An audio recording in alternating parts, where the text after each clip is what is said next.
최경영의 최강 시사.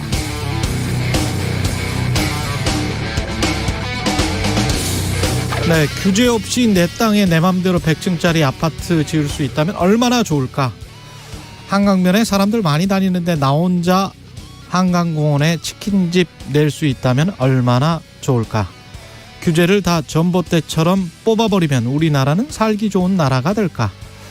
윤석열 정부도 규제 개혁 이야기를 하는데요. 구체적으로 들어가면 맞닥뜨리는 문제들이 많습니다. 100층짜리 아파트, 한강변 상가, 다 교통, 상수도, 하수도, 학교, 전기, 한강 오염 같은 공공의 문제와 맞닥뜨립니다. 기업들도 이익이 제각각인데요. 이미 기존 산업 안에 자리 잡은 기득권 기업들은 규제가 지속되길 원하고 혁신을 통해 산업 생태계를 흔들어 놔야 생존, 번영의 길이 열리는 벤처기업들은 규제가 쇄신되길 원합니다. 신재생 에너지 기업들은 탄소 배출량 규제를 더 강력하게 원하고 탄소 배출 기업들은 이게 늦춰지길 원합니다.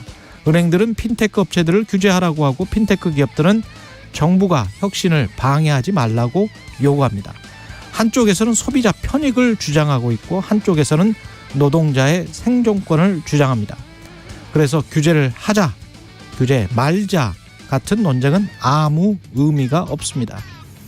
어떤 규제냐, 누구를 위한 규제냐, 누구의 이익이 되느냐, 이게 가장 중요합니다. 그렇지 않은 규제개혁 그 단어 자체만 가지고 떠드는 논란들은 말장난, 정치 선전, 언론 플레이일 가능성이 매우 높습니다. 윤석열 정부도 규제 개혁 제대로 하려면 추상적으로 던지지만 말고 구체적으로 사안별로 이야기해야 합니다. 네, 안녕하십니까. 9월 2일 세상에 이익이 되는 방송 최경영의 최강시사 출발합니다. 저는 KBS 최경영 기자고요. 최경영의 최강시사 유튜브에 검색하시면 실시간 방송 보실 수 있습니다. 문자 참여는 짧은 문자 50원, 긴 문자 100원이 드는 샵9730 또는 유튜브 무료 콩 어플 이용 부탁드리고요. 오늘 최강시사 국민의힘 정책위 의장 성일정 의원 만나봅니다. 그리고 제20대 윤석열 대통령 취임준비위원장이었죠. 박주선 전 국회 부의장 연결해서 대통령 취임식 논란과 관련해서 좀 이야기 들어보겠습니다.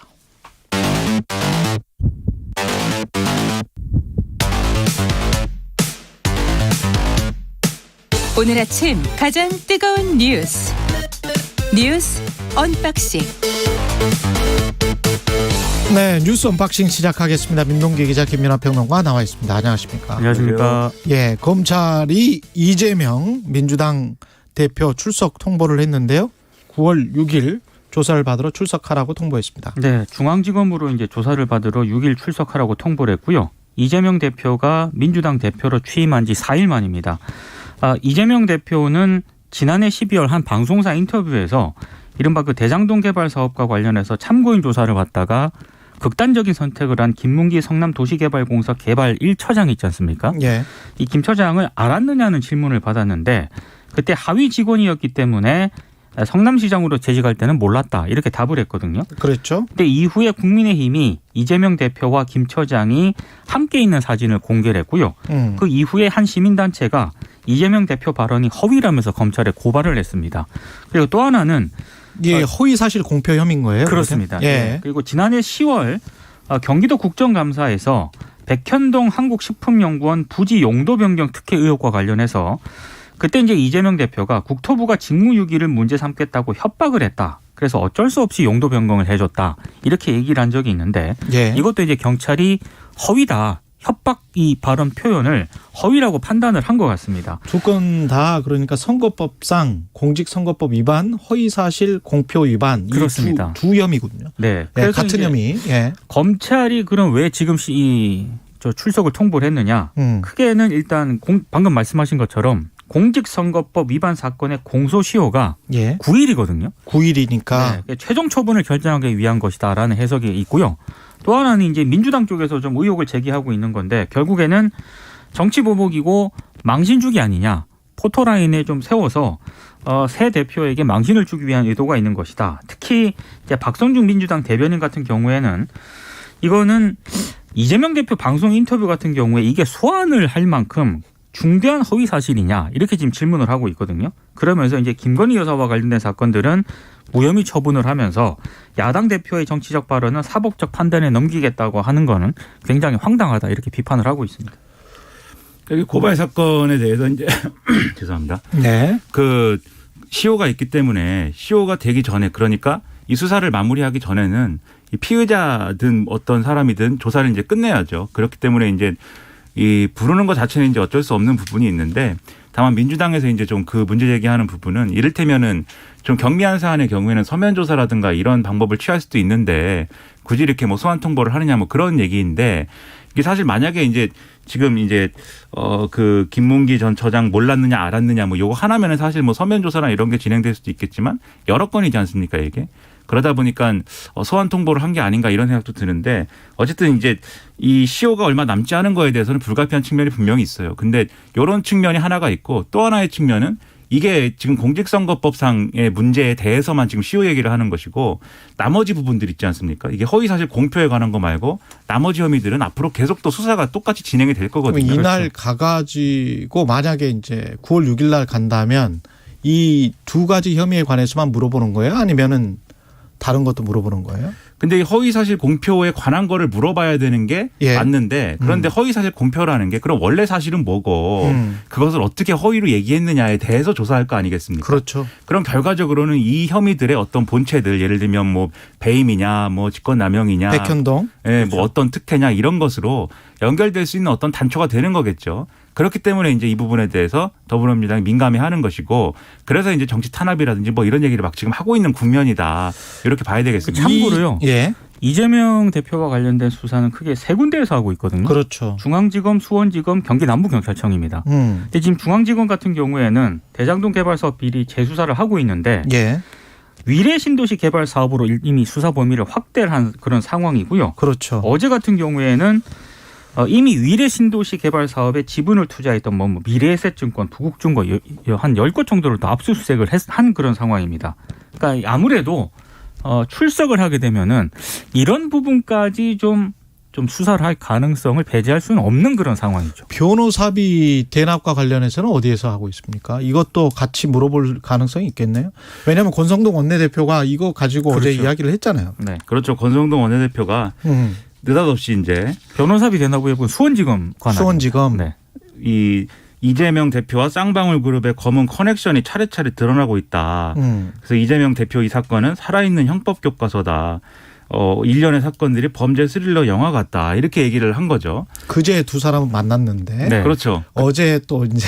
그렇죠. 화기애애한 자리였는데 예. 바로 다음 날 이렇게 예. 얘기를 했는데 근데 이게 이제 제기된 의혹이라는 게 좀 복잡합니다. 근데 핵심만 말씀드리면은 이재명 대표가 변호사비 과거에 이제 공직선거법 위반 관련 이 수사를 받고 재판 받을 때 그때 이제 변호사들이 많이 이제 있었는데 그 중에 이제 변호사비라는 것을 이 그룹이 이 회사가 그룹의 대신 전환 사채로. 그렇죠. 그렇죠. 대신 지급을 했느냐 이 부분이 있는데 원래는 이제 요게 의혹이었는데 실제로 이게 어떤 방식으로 지급된 것이냐에 대해서는 뭐 얘기만 많고 확실하진 않아요 아직. 그건 뭐 이 수사를 통해서 밝혀져야 될 부분이겠죠. 그런데 또 한 축에서는 뭐가 있냐면은 이 회사를 둘러싼 여러 가지 돈의 흐름이나 이런 것들이 의심스러운 게 있는데 그 의심스러운 돈의 흐름이 과연 이 변호사비 대납하고 연결되는 거냐. 그렇죠. 그게 요거를 가장 이제 중요하죠. 그렇죠. 네. 요거를 수사를 해야 되는데 요것으로 넘어갈 수 있는 어떤 징검다리랄까 무슨 정황 이런 것들은 계속 보도가 되고 있습니다. 무슨 얘기냐면 경기도 또는 이재명 당시 경기도지사의 측근이나 이런 사람들이 이 회사하고 뭐 여러 가지로 뭐 사회이사도 하고 연관된 부분들이 많다 뭐 이런 얘기거든요. 예. 근데 이게 우리가 그냥 보면은 뭐 그럴 수도 있겠다. 어떤 시나리오가 뭐 작동할 수도 있겠다라는 생각이 들지만 어떤 이 증명된 사실이나 이런 것들이 이재명 대표하고 완전히 연결돼 있거나 그런 것도 지금 아니란 말이죠. 아직은 점의 상황, 그렇죠. 실선의 상황은 아니다. 네. 그렇죠. 예. 그런데 권성동 원내대표가 이제 이런 얘기 하는 것은 이유가 있는 겁니다. 나름대로. 왜냐하면 앞서 이제 백현동 개발이라든가 대장동 개발이라든가 이런 문제는 많이 나왔었죠. 그렇죠. 사실은. 많이 나오기도 했고 예. 요게 어쨌든 마지막에 가서는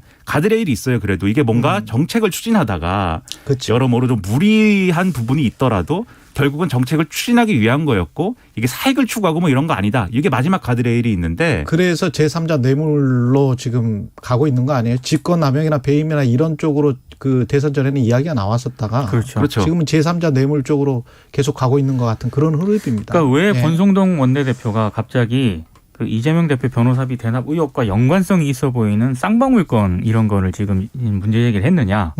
그걸 가장 약한 고리로 이제 판단을 한 게 아닌가 생각하는 것 같아요. 네, 이런 시점도 근데 9월 6일이라는 게 9월 9일이 공소시효고 9월 6일은 화요일인데 왜 9월 5일은 아니고 9월 6일이냐 또 좀 이상합니다. 관련해서 아침에 보도가 하나 나온 게 있습니다. 예. 왜냐하면 그 김건희 여사 그 논문 검증 있지 않습니까?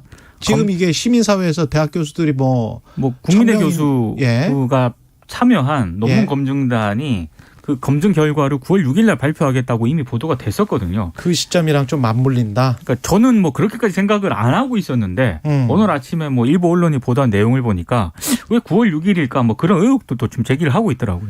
근데 저는 이게 의혹은 여러 가지로 제기될 수도 있고 또 더불어민주당도 이게 정치 보복이다 탄압이다 얘기할 수 있는데 저는 이게 근본적으로 뭐 수사를 하지 말아야 되는 사안들은 아니지 않습니까? 그렇죠. 결국 이 수사라는 게 이 당사자를 소환해서 조사하는 것도 어쨌든 일종의 소명을 반영을 해야 되는 사정도 있는 것이기 때문에 그건 당연한 절차고요. 그렇죠. 예. 이 소환을 하는 건 불가피하기 때문에 요거에 대해서 뭐 예를 들면은 이재명 대표의 경우에는 휴대전화 메시지에 이제 보좌관이 보낸 메시지 보면 전쟁이다 이렇게 써 있는데 이거 전쟁이다 뭐 정치 탄압이다 보복이다 요 얘기는 앞으로도 계속 할 거지 않습니까? 예. 계속 할 거거든요. 이 수사가 계속 예정돼 있기 때문에. 그럼 이런 부분들은 오히려 이재명 대표가 나서서 난 당에 부담 주고 싶지 않고 이 문제는 내가 정정당당하게 수사받겠다. 이렇게 하면서 좀 끊어내는 것들이 필요할 것 같은데 지금 오히려 이제 좀 당 전체가 지금 요 이재명 대표를 지키자, 이재명 대표에 대한 수사에 대응하자 이렇게 좀 빨려 들어가는 것 같아요. 그러다 보니까 왜 김건희 여사는 수사 안 하냐, 뭐 국민의힘 사람들이 여러 가지로 사실상 이제 뭐 죄가 없는 거를 가지고 고발한 부분도 있는데 그런 것들을 왜 봐주냐, 뭐 이렇게 가는 건데 제가 볼 땐 그런 메시지는 곧 다 얘기하게 돼 있다. 그래서 초장부터 이렇게 얘기하는 게 좋은가 싶은 의문은 있어요. 근데 또 반대쪽으로 정치적으로도 그렇다. 그렇죠. 반대쪽으로도 얘기하면 국민의힘도 권선동 원내대표가 굳이 지금 어쨌든 수사가 급물살을 타는 분위기는 맞지만 핵심 팩트들이 다 뭐 이렇게 나온 것도 아닌 상황에서 굳이 가장 자극적인 사건 그리고 가장 어떻게 보면 이재명 대표한테 취약할 수 있는 그런 부분들을 왜 굳이 거론하면서 정치 쟁점화하느냐 이렇게 얘기하면 당연히 또 민주당 입장에서는 뭔가 여당 여권이 전반적으로 이재명 대표 겨냥해가지고 움직이고 있다 이럴 거 아닙니까? 그러면 취약하다고 생각하니까 말했겠죠. 그렇죠. 그런 건데 타임라인상 보면 권성동 원내대표 그 발언 뒤에 검찰이 이제 출석을 통보했거든요. 이재명 그렇죠. 대표한테. 네. 그래서 이제 더 이제 논란을 그렇죠. 불러일으키는 거예요. 전반적으로 이렇게 되면은 9월 이제 정기국회 시작해야 되고 그다음에 뭐 국정감사 해야 되고 쭉 있는데 이런 상황이 과연 뭐 어떤 생산적인 긍정적인 그런 의정 활동들로 채워질 수 있겠느냐. 저는 양쪽이 오히려 이걸 통해서 어떻게 보면은 그동안의 내용들이 있었지 않습니까? 예를 들어 국민의힘은 이준석 대표 변수가 있고 그다음에 이제 민주당은 어쨌든 전당대회는 실은 직후기 때문에 그 생채기들이 있는데 이럴 때는 사실 상대하고의 어떤 그 전선을 세우면서 자기들의 어떤 그 단결을 도모하는 게 또 어떻게 보면은 지금까지 정치권의 또 상례이기도 한 거거든요. 지금 그런 국면으로 가고 있는 듯한 느낌이 들어요. 개인적으로는 그렇게 생각합니다. 검찰의 소환에도 당당하게 떳떳하게 임해서 자신의 결백과 무죄를 뭐 주장을 하는 게 그 마땅한 것 같고 검찰도 이런저런 소리를 듣지 않으려면 그렇죠. 공정하고 정정당당하게 김건희 여사와 관련된 사건들도 제대로 수사를 빨리 그렇죠. 하는 게 그래서 네. 그 서로 간의 법적인 문제들은 법적으로 좀 깔끔하게 해결을 하고 정치적으로 민생과 관련해서 타협해야 될 일은 또 타협을 하고 그러면 그렇죠. 될 것 같습니다. 예. 그 경찰이 또 이준석 전 당대표도 출석 통보를 했군요. 그러니까 지금 이준석 전 대표 같은 경우에는 피의자 신분으로 조사를 받으라고 통보를 했고요. 예. 현재 출석 일정은 이준석 전 대표랑 조율 중이다 이렇게 보도가 되고 있습니다. 일단 경찰은 이준석 전 대표에게 성접대를 했다고 주장하는 김성진 아이카이스트 대표 같은 경우에는 6차례 참고인 조사를 마친 그런 상태인데요. 일단 김성진 전 대표가 주장하는 2013년 성접대 의혹 같은 경우에는 성매매 공소시효가 5년이거든요. 그 직권남용이 7년입니다. 그래서 수사와 처벌이 불가능한 그런 상황인데 2015년 9월에 김성진 대표가 대가성 금품을 제공했다라고 주장을 한 적이 있습니다. 근데 이 주장이 만약에 사실로 확인이 되면 알선 수재 혐의에 대해서 포괄일죄가 적용이 돼서 공소시효가 9월 말까지라고 합니다. 그래서 아마 경찰이 이 부분을 지금 수사를 하고 있는 것 같은데요. 김광호 서울경찰청장이 이미 기자간담회에서 이런 내용을 얘기를 한 적이 있고요. 9월 말까지는 결론을 내겠다 이렇게 얘기를 한 적이 있는데 일단 이준석 전 대표는 경찰의 소환 통보에 대해서는 별도의 입장을 밝히지는 않고 있습니다. 그러니까 이것도 마찬가지입니다. 이 사건 같은 경우도 지금 말씀하셨듯이 시효가 얼마 안 남았기 때문에 이 시효 끝날 때까지 시효가 끝나기 전에는 수사를 마무리할 거 아니겠어요? 예. 그때까지 이준석 전 대표를 소환 안 할 수는 없는 거예요. 소환을 해야 되는 거고 예. 그 소환을 해서 이제 여러 가지 사실관계들을 맞춰 볼 텐데 이준석 전 대표는 지금 이 김성진 이 대표라는 사람이 별로 이제 사실관계가 맞지 않는 주장들을 하고 있다라고 지금 주장을 하고 있어요. 그래서 조사를 받으러 가서 그 주장이 받아들여지면은 결국 뭐 무혐의든지 뭐든지 이 경찰로서는 소득 없이 이 조사 끝날 것이고 그게 아니라 지금 나름대로 그리는 그림이 있을 텐데 경찰이 거기에 맞는 얘기들을 가지고 이준석 전 대표를 뭐 꼼짝 못하게 하면은 성과가 나지 않겠습니까? 예. 거기에 따라서 국민의힘의 내용이라든가 뭐 이런 것들이 이런 외부 변수에 의해서 일거에 정리가 되는 것이든지 아니면 좀 더 이게 시끄러운 방향으로 가는 거든지가 결판이 나겠죠. 이게 근데 수많은 사건들이 있는데 검찰이나 경찰이 언론을 가지고 놀 수 있는 이게 이제 일종의 이제 미디어 스핀이라고 하는 거거든요. 그렇죠. 뭐 서구 사회에서도 다 하는 건데 근데 공소시효를 핑계로 정치권과 어떤 암묵적인 서로 염화시중으로 이 정도쯤의 어떤 사람을 불러들이고 그리고 소환해서 그걸로 전반적인 뉴스를 다 끌고 가버리겠다. 그러면서 정치적으로 좀 유리한 국면 또는 불리한 국면을 타개해 나가겠다. 또는 유리한 국면으로 전환시키겠다. 만들겠다.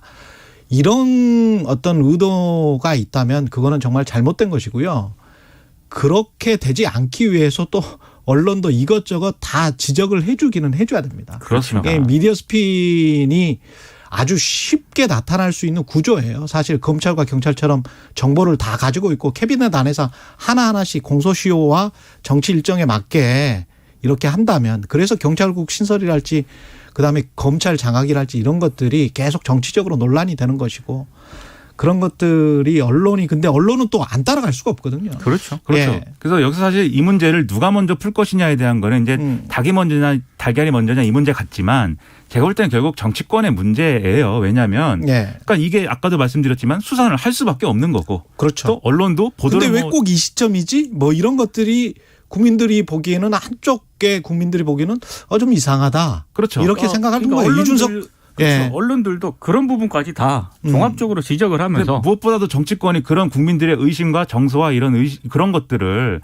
아주 적극적으로 활용하려고 하고 그렇죠. 아주 적극적으로 이걸 가지고 지금의 상황을 타개하려고 하고 그런 게 시작이 되면서 약순환이 사실 더 가속화되는 듯한 느낌들이 항상 있거든요. 그렇습니다. 이럴 때는 예. 법적인 부분은 정치권이 그건 수사가 알아서 하는 일이다. 법이 알아서 하는 일이다. 그 결론 나오면 우리가 이러저러하게 대응하겠다. 이렇게 선을 긋고 정치는 정치의 할 일을 하자. 이렇게 가야 언론도 중심을 잡고 그렇습니다. 검경도 중심을 잡는 건데 예. 지금 이제 그렇게 되느냐에 이제 기로에 있는 것 같아요. 예. 국민의힘은 또 윤리에서 이준석 전 당대표 추가 징계 시사를 했고 대통령실 개편을 한다는데 지금 유력 기사 물망에 오르고 있습니다. 한꺼번에 좀 다시 이야기를 하죠. 다. 국민의힘 윤리위 같은 경우에는요. 예. 이준석 전 대표가 개고기 양두구역 신군부 발언을 규탄을 한다. 그리고 윤리위에 추가 징계를 촉구한 지난달 27일 의원총회 결과에 대해서 이 의견을 존중한다. 이런 입장문을 냈습니다.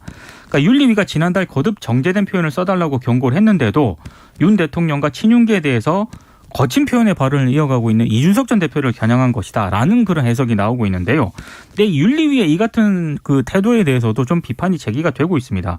왜냐하면 독립성을 지켜야 되잖아요. 예. 근데 마치 친윤계 뜻에 적극적으로 호응하는 것 아니냐라는 그런 지적이 나오고 있고 특히 이준석 전 대표가 실제로 거친 발언을 할 때는 가만히 있다가 의총에서 지금 결정한 이후에 이런 입장을 내놓는 의도가 뭐냐 이런 지금 비판이 나오고 있거든요. 그러니까 사법부가 예를 들면 제가 뭐 이렇게 뭐 예를 들기 좀 그렇지만 김건희 여사에 대해서 뭐 정치권이 이거는 수사를 해야 됩니다라고 막 하면서 재판에서 엄단해야 됩니다. 유죄 판결을 해야 됩니다. 막 이런 입장을 냈는데 거기에 대해서 재판부가 국회 입장 충분히 존중하겠습니다. 이러면 그게 누가 봐도 이상한 거지 않습니까? 이상하죠. 이게. 예. 그러니까 윤리위가 이 당원의 징계를 판단하는 기구인데 의원총회에서 결의가 그것도 뭐 100% 만장일치로 다 된 것도 아니고 이 부분은 이준석 대표 징계할 거냐의 문제는 뭐 이 만장일치 부분은 아니었잖아요. 그렇게 결정된 내용을 가지고 지금 이렇게 존중한다 이렇게 얘기를 하는 게 이게 어떤 의미겠는가. 결국 추가 징계하고 그 추가 징계하면은 수위를 올려야 되는데 수위를 올리면 이준석 대표는 뭐 사실상 이제 제명 처분이 되는 거고 그런 과정으로 가서 이준석 변수는 아예 이번에 완전히 제거한다. 이런 계획인 거 아니냐라고 반응할 수밖에 없는 거거든요. 그러니까 이런 것도 참 이해가 안 되는 거죠. 여기까지 해야 되겠네요. 아유.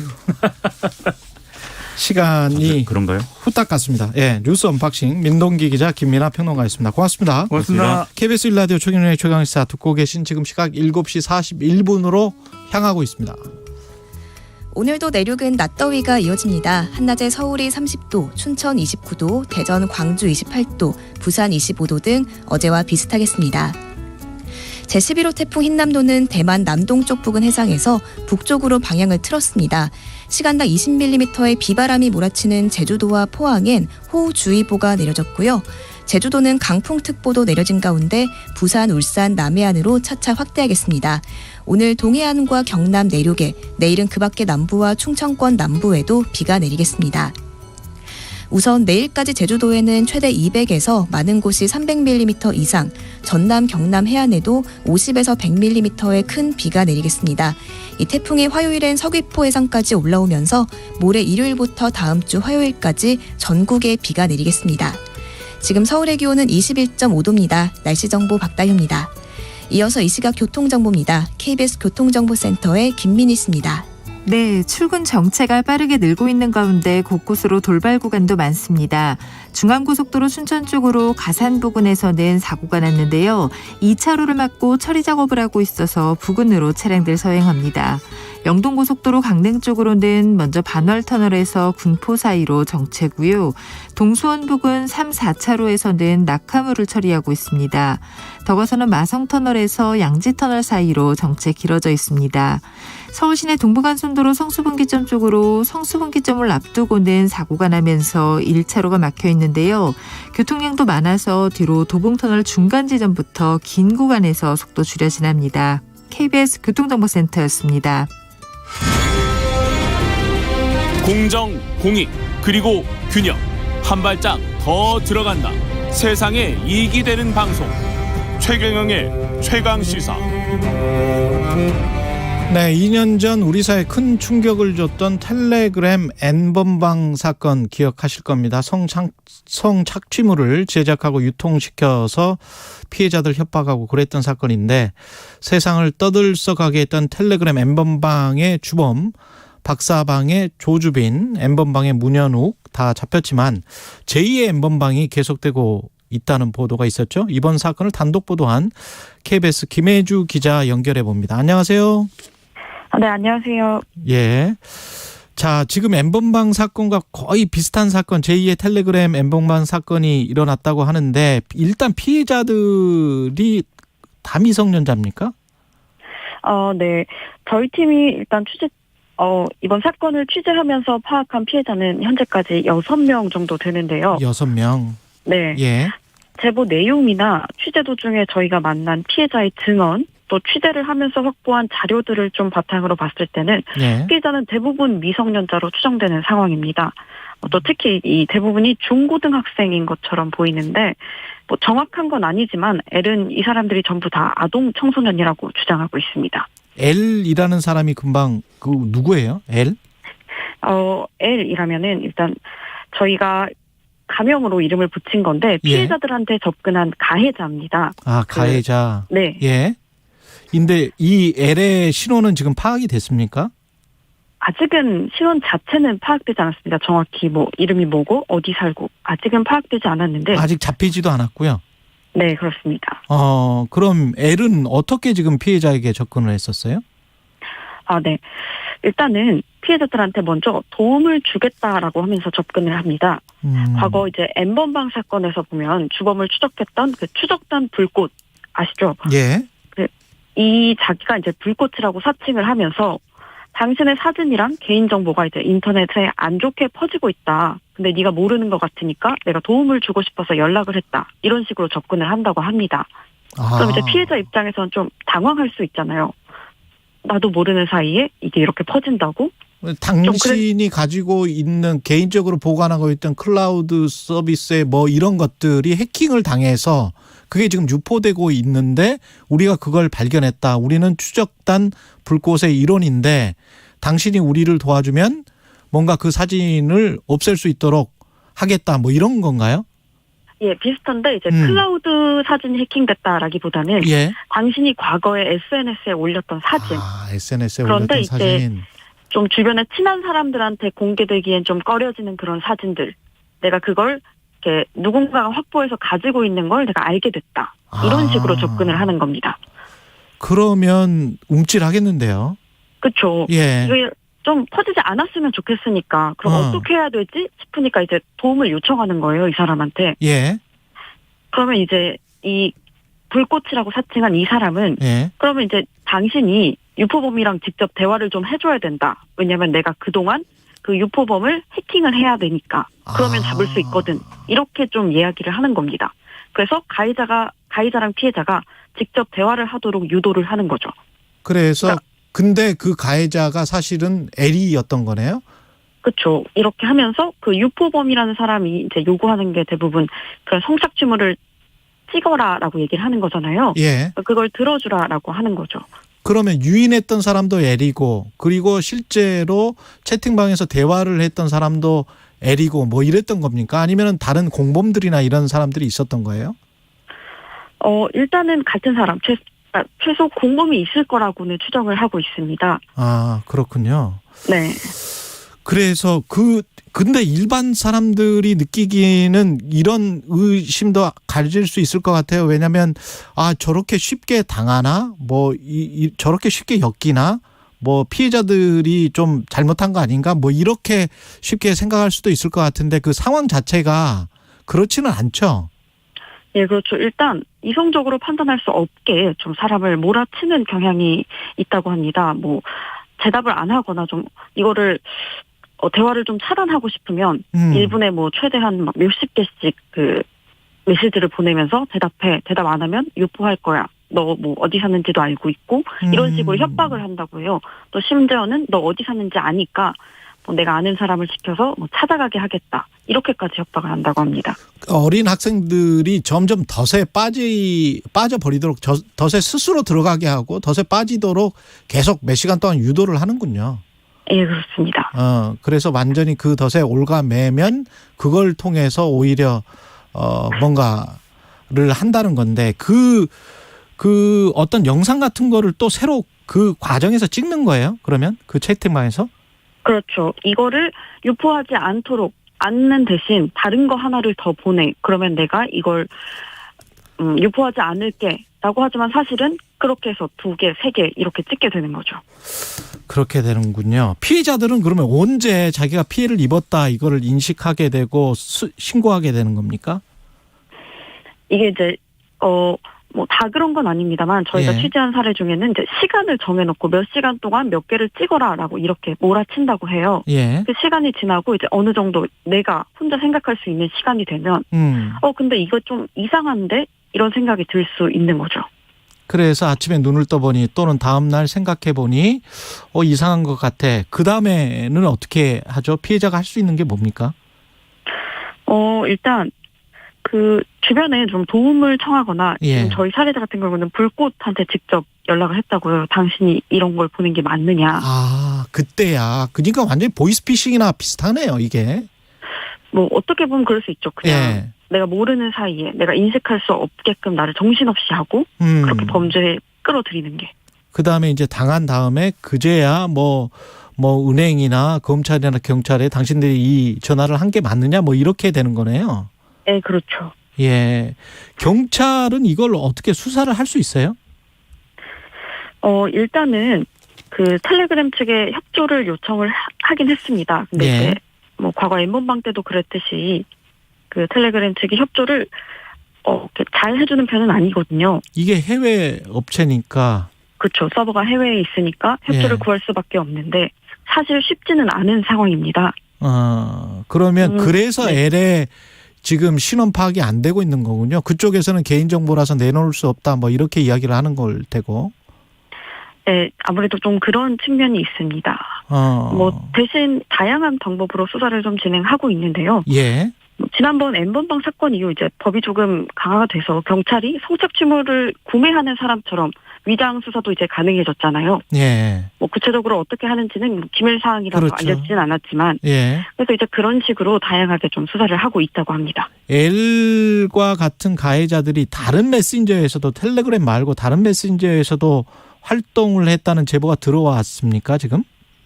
예, 일단 제보가 들어왔습니다. 예. 뭐 텔레그램 외에 다른 메신저에서도 좀 텔레그램보다 더 활발하게 활동을 했다 이런 제보가 들어왔는데, 요것도 그 해외에 서버를 둔 해외 메신저긴 해서 만약 수사를 한다면 협조를 구해야 하는 그런 상황입니다. 지금 이 사건 같은 경우는 취재를 KBS 몇 명 기자들이 했죠? 기자들 몇 명이 했고 다른 쪽과도 같이 했었나요?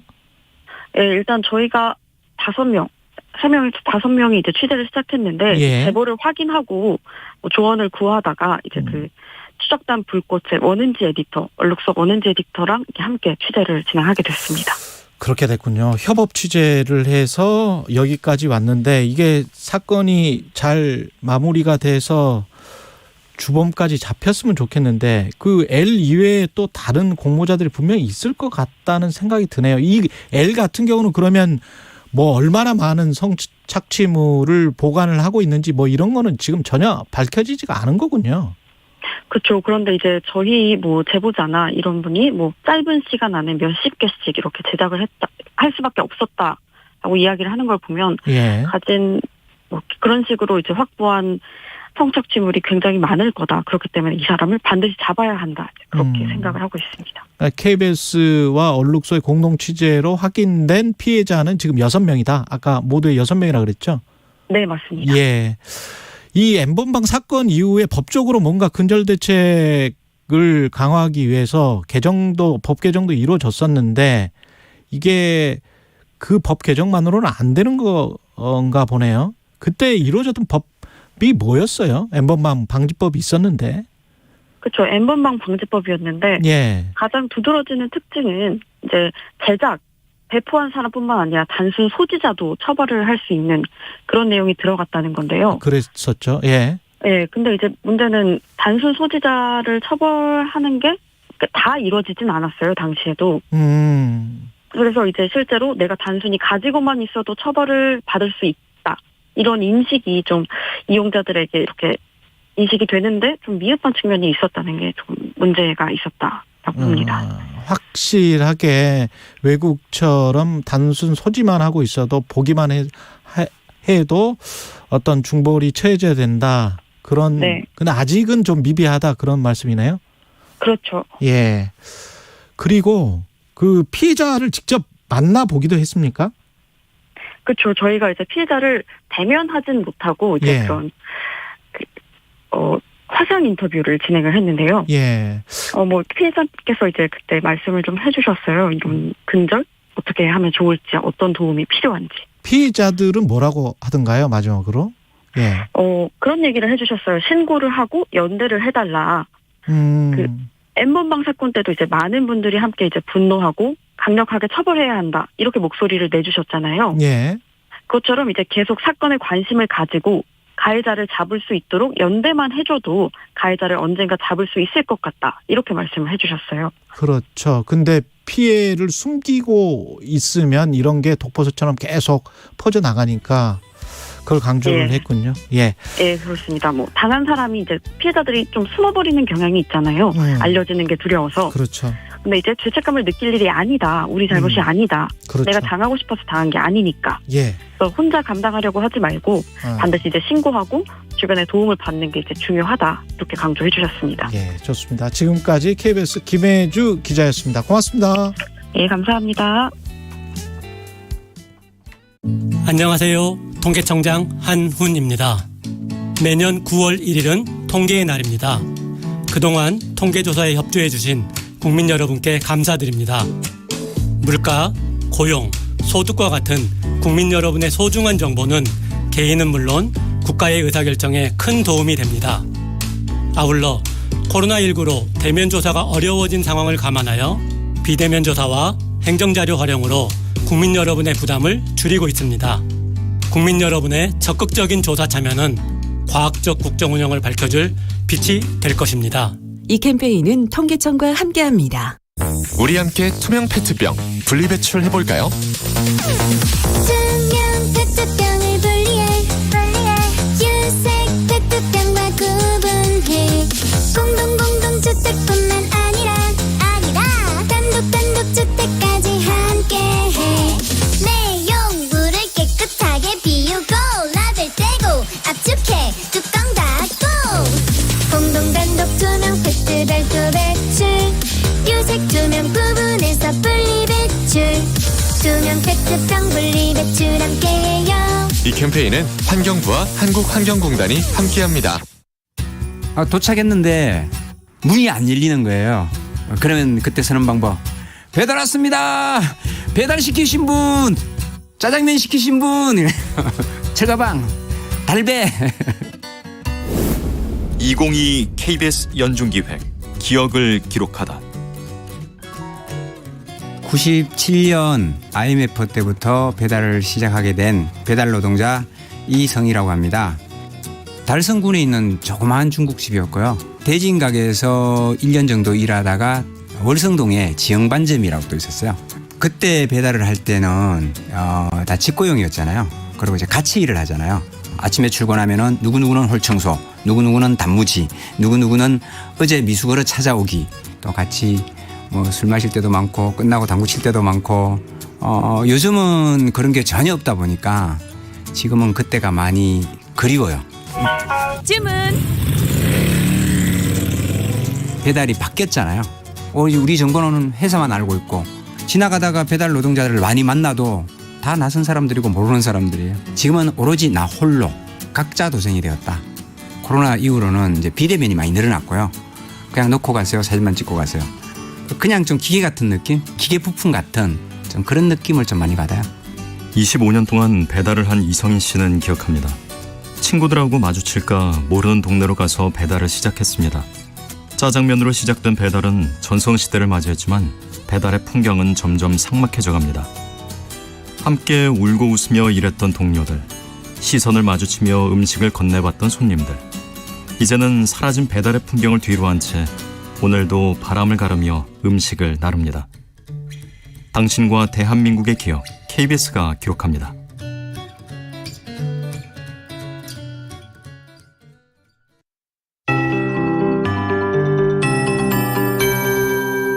KBS 58분 날씨. 제주도에 태풍의 영향이 강해지고 있습니다. 대만 부근에 위치한 태풍 흰남노가 우리나라 쪽으로 방향을 틀었는데요. 매우 강한 강도를 유지해 멀리서도 비를 뿌리고 있습니다. 현재 제주도와 포항에 호우주의보가 내려진 가운데 시간당 20mm의 비바람이 몰아치고 있고요. 제주도와 전남 도서 지역에 내려진 강풍특보도 부산, 울산, 남해안으로 차차 확대하겠습니다. 오늘 아침부터 동해안과 경남 내륙에, 내일은 남부지방과 충청권 남부에도 비가 내릴 텐데요. 주말까지 제주도와 남해안에 폭우가 집중되겠습니다. 오늘과 내일 제주도에 최대 200에서 많은 곳이 300mm 이상, 전남, 경남 해안에도 50에서 100mm의 큰 비가 오겠습니다. 이 태풍이 화요일엔 서귀포 남동쪽 해상으로 수요일엔 독도 부근까지 올라올 수가 있어서 모레 일요일부터 다음 주 화요일까지는 전국에 비가 전망됩니다.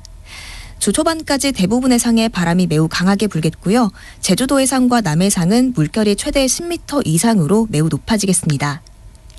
내륙은 오늘도 늦더위가 이어지겠습니다. 한낮에 서울이 30도, 춘천 29도, 대전, 광주 28도, 부산 25도 등 어제와 비슷한 기온을 보이겠습니다. 지금 서울의 기온은 22.1도, 습도는 76%입니다. 박다효입니다.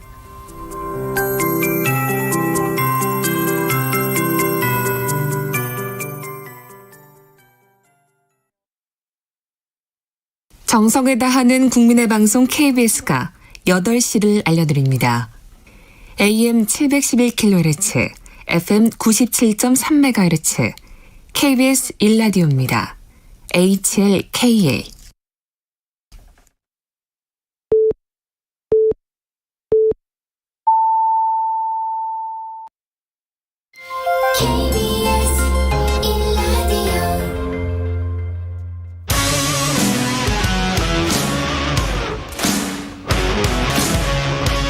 오늘 하루 이슈의 중심 최경영의 최강 시사. 네, 오늘 2부에서는 국민의힘 송일종 정책위 의장 만나는데요. 국민의힘 지도부 혼란에 따른 당내 갈등 수습 방안, 그리고 정기국회가 시작됐습니다만 이재명 민주당 대표에게 검찰이 소환 통보를 하면서 전국이 얼어붙는 양상입니다. 송일종 국민의힘 정책위 의장 나와 있습니다. 안녕하세요. 네, 안녕하셨습니까? 예, 국민의힘 상황부터 좀 살펴봐야 되는데, 직무대행 체제로 가면 되는데 왜 굳이 비대위를 해야 되느냐, 서병수 전국위 의장 이렇게 이야기를 하면서 전격 사퇴를 했습니다. 뭐 가려면 나 없이 가라, 뭐 이런 느낌인 것 같은데, 지금 상황은 어떻게 해석을 해야 될까요? 국민의힘 상황은? 우선 각각 의원들이 의견을 내는 거기 때문에 각각의 의견이 모아진 당론이거나 당을 대표하는 그런 의견은 아니기 때문에 그런 부분들을 국민들께서 정확하게 알아주셨으면 좋겠고요. 법원에서 이제 그 비대위에 대한 여러 가지 그 판단을 내릴 때에 비대위원장만 직무정지를 시켰지 비대위원들을 또 해촉하거나 이런 거를 안 했습니다. 그래서 현재 상태는 비대위가 존재하고 있고 기능을 하고 있습니다. 이런 상태에서는 최고위로 돌아갈 수가 없지요. 그렇지 않습니까? 돌아갈 수가 없습니다. 기능이 있기 때문에. 그리고 최고위로 돌아간다고 하면 또 어떤 문제가 있느냐 하면 전국위하고 상임위에서 의결했던 것을 취소를 해야 되는 문제가 있습니다. 이미 의결했던 걸 또 취소를 해야 된다? 그렇습니다. 그리고 저희 당 같은 경우는 법원의 판단에 대해서 수용을 했잖아요. 그걸 우리가 수용 안 할 수가 없잖아요. 그리고 수용을 해서 당헌 당규를 고친 것이다. 그렇습니다. 그래서 사법부의 판단에 대해서 우리가 수용을 했기 때문에 인정할 수는 없습니다. 그렇기 때문에 본안 소송을 냈어요. 인정할 수는 없지만. 그렇습니다. 그렇기 때문에 수용하고. 또 이번엔 가처분이에요. 그렇기 때문에 실질적인 본 소송은 남아 있어서 얼마든지 다툴 수가 있는 것이죠. 그리고 정치라고 하는 건, 특히 정당 내부의 일들은 법으로 이게 재단을 받을 수 없는 정치적인 의사결정들이 그 안에 많이 있습니다. 그렇기 때문에 정당 자치라고 하는 개념으로 바라보면 이번 판단은 저희가 굉장히 인정할 수가 없는 거죠. 그러나 사법부의 어찌됐든 판단이기 때문에 저희가 수용할 수밖에 없습니다. 그러다가 보니까 지금 그 사법부 판단 내려져 있는 그런 각도에서 보면 비대위가 존재하고 있기 때문에 그 상태에서는 저희가 지금 현재 수습해 나가는 과정이 맞고 또 법원이 비상 상황이 아니라고 판단을 했잖아요. 그러면 비상 상황이 뭐냐라고 하는 구체적인 명시를 저희가 좀 해서 이런 것들에 대해서 명확하게 하고, 그리고 그 이후에 지도 체제를 띄우겠다라고 하는 것이 당의 방침입니다. 그렇군요. 이게 그러면 일정상은 추석 전에 다시 이렇게 꾸리는 것, 비대위 출범이 가능하죠? 그렇습니다. 그래서 일정도 다 이미 저희가 발표를 했고요. 그렇죠. 그래서 2일 날 상임 전국위를 저희가 이제 당헌 그 개정안을 발의하게 될 거고요. 5일 날 전국위에 당헌 의결하고 8일 날 전국위에서 비대위 위원장을 의결하는 이런 순서로서 일단 스케줄은 당에서 발표를 했습니다. 지금 송 위원장님 그 말씀 들어보면 이준석 전 대표가 전국위 개최를 금지해달라고 가처분 신청 낸 거랄지 뭐 이런 것들은 그러면 국민의힘은 할 만큼 했기 때문에 법원에서 그 하라는 걸 했기 때문에 받아들여지지 않을 거라고 보십니까? 전에도 보면은 비대위원장 직무에 대해서만 했지 또 당이 진행했었던 프로세스에 대해서는 또 인정을 했거든요. 그래서 지금 현재 이런 것들이 법원에서 요청한 사항들, 이 프로세스에 정당하냐, 비상 상황이 과연 정당하냐, 비상 상황이 아니라고 그랬는데 그 비상 상황은 이러이러한 그 명시를 해가지고 이 그 명시 하에 저희가 이 진행을 하게 되면 그 부분에 대해서는 상당히 그 부인하기가 어렵지 않겠나 생각을 합니다. 근데 어떻게 보면 그 불이 안 났었는데 불이 났다라는 것을 명시적으로 규정을 한 다음에 우리가 불이 난 게 맞으니 우리는 비대위로 간다.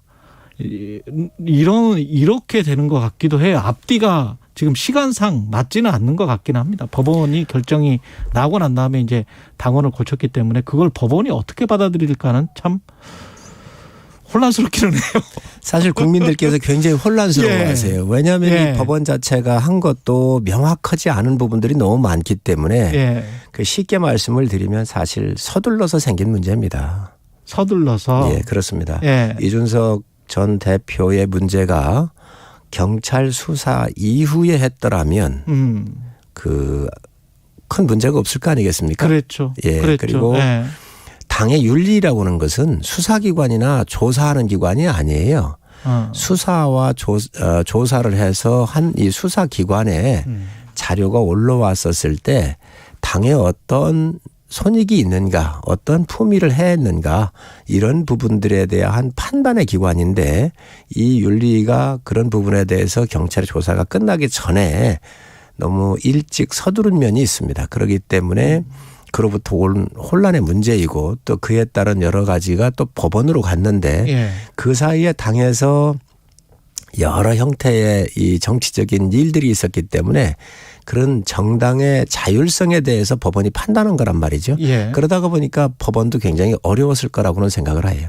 그 윤리의 판단 시점이 너무 일렀다. 그러면 지금 경찰 수사 결과 나오고 또는 만약에 지금 뭐 그 이후에 이제 이준석 전 당대표가 그런 징계를 받은 다음에 이제 뱉었던 말들이 굉장히 많지 않습니까? 그거 가지고 또 이제 윤리를 해야 된다는데 그거는 정당하다고 보세요?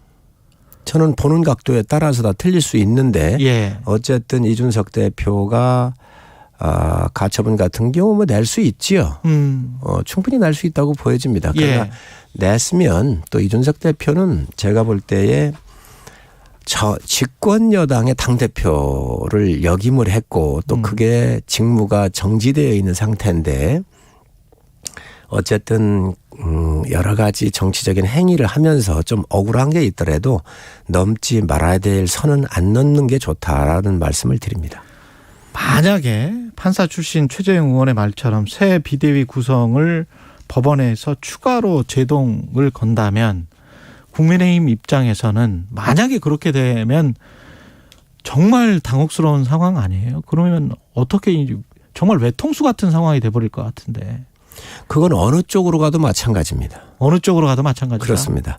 최고위로 가도 모든 것을 또 뒤집는 일이 나오는 문제가 되거든요. 그렇기 때문에 그렇습니다. 어느 쪽으로 가도 이제는 이런 부분을 정치적인 판단으로 갈 수 있는 부분들이기 때문에 이제 아마 법원도 그런 부분들은 고려를 할 것이고 또 법원의 판결을 저희가 수용을 했기 때문에 지금 당헌 당규에 대한 조정 과정을 거치고 있는 거거든요. 그래서 법원의 판단에 대해서 저희가 그 부분에 대해서 받아들여서 또 그런 절차상의 하자를 웃기 위해서 가는 겁니다. 만약에 최고위로 바로 가게 되면 더 큰 문제가 생기죠. 그 전국이라든지 상임위가 열렸던 것들을 다 취소를 해야 되는 문제가 있고. 그러네요. 그렇습니다. 그렇기 때문에 저희가 볼 때는 그 외부에 있는 정당에 관련된 변호사분들하고 또 내부에 계신 우리 의원들하고 모든 법적 측면에 대해서 검토를 세밀하게 한 사항들입니다. 이게 어떻게 흘러가든지 지금 이미 흘러간 상황 때문에 권성동 원내대표랄지 장제원 의원이 거치가 결국은 뭐 권성동 원내대표도 선수습 후에 거치 결정, 장제원 의원도 스스로 이선 후퇴 선언을 했단 말이죠. 이게 당내 어떤 세력 재편, 그다음에 심지어는 뭐 한간에는 새로운 어떤 신당 창당의 수준 뭐 이런 이야기까지 나오던데 어떤 권력관계, 여당 내 권력관계에 큰 변화가 있을까요? 어떻게 보십니까? 과한 억측이지요. 과한 억측이다. 저희 당은 윤석열 대통령의 성공을 위해서 있는 의원들입니다. 계보라는 건 있을 수도 없고요. 있지도 않습니다. 옛날에는 친박이나 비박이나 이렇게 계보가 있었지요. 그로부터 굉장히 어려움을 겪었지 않습니까? 지금은 그런 세력이 없습니다. 그런 세력이 없다. 네, 그런 걸 걱정 안 하셔도 됩니다. 예, 그 정기국회가 시작이 됐는데 이재명 대표의 검찰 소환 통보가 또 있어서 이재명 대표 휴대폰의 보좌관이 이제 전쟁입니다. 이런 문장이 포착되기도 했고 야당은 뭐 정치 보복이라고 강력하게 반발을 하고 있고 어떻게 보십니까? 전반적으로 봤을 때 검찰 수사가 독립적이냐 중립적이냐 김건희 여사와 관련된 의혹들의 수사는 왜 안 하냐? 뭐 상호 균형이 맞느냐? 글쎄 정치 보복이다 이렇게 얘기를 하는데 뭐가 정치 보복이지요? 지금 이재명 후보가 이제 검찰 소환을 하게 되는데 이걸 또 전쟁이다 그랬더라고요. 보좌관이. 뭐 내부적 용어를 쓸 수 있을지 모르지만 국민 용어에는 결코 바람직하지가 않습니다. 뭐가 전쟁이고 뭐가 정치 보복이죠? 선거 과정에서 국민들 다 알고 있잖아요. 지금 허위 사실에 대한 것을 판단하는 거예요. 의원들도 많이 가서 조사받습니다. 그런데 그게 왜 정치 보복이고 수사라는 거죠. 그다음에 지금 이재명 후보가 사법 리스크를 많이 안고 있는 것은 다 알고 있는 거 아닙니까?